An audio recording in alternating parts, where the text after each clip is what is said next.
Македонските државјани кои пред 3 месеци патуваа дури до Белград за вакцина, најверојатно ќе се ревакцинираат на пункт блиску до границата со Србија. Откако вчера српскиот претседател Александар Вучич побара од владата да се дозволи слободна вакцинација на македонските државјани, Филипче утрово почнал преговори за ревакцинација.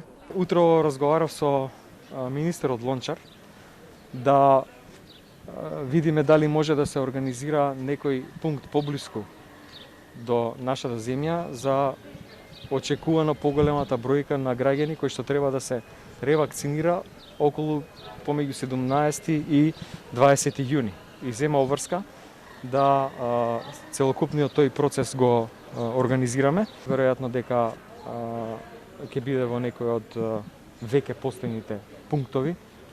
Верувам дека тоа и за нив механизам кој што најдобро може да се спроведе, заради тоа што мора да се организира чување на вакцините, фрижидери за складирање, тоа се сепак неколку денови. Разговаравме тоа да биде центарот во Врање или во Ниш. Македонците кои ќе сакаат да се вакцинираат во соседството ќе можат да бираат меѓу 4 вакцини кои ги има во Србија: Pfizer, Sinopharm, AstraZeneca и Sputnik V.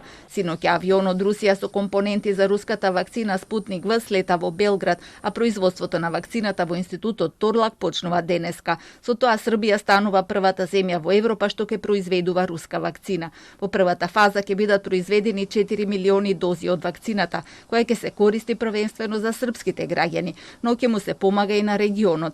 Најавените 194.000 руски вакцини за Македонија пак се уште не се знае кога ќе стигнат. Филипче не верува дека во доснењето има некаква политика. Тврди дека секојдневно комуницира со рускиот амбасадор, во чии објаснувања за доснењето воопшто не се сомнева. Во наредните 7 дена треба да пристигнат 500.000 вакцини на Синовак.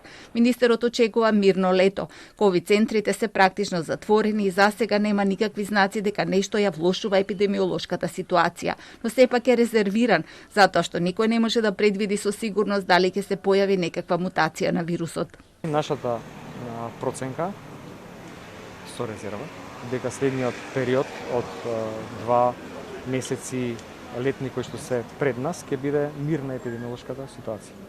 Сепак граѓаните треба да знаат дека мерките се даени за да се почитуваат. Маската е секогаш тука, иако еве не е задолжително да се носи надвор. Кога има групирање, треба да знаат граѓаните дека не е лошо да им е при рака и да ја ставаат. Околу 180.000 лица пријавени на сајтот на Министерството се уште чекаат за вакцинација. Филипче најави дека кога ќе се исцрпат овие списоци, што би можело да се случи на крајот на овој месец, пунктовите ќе работат без закажување.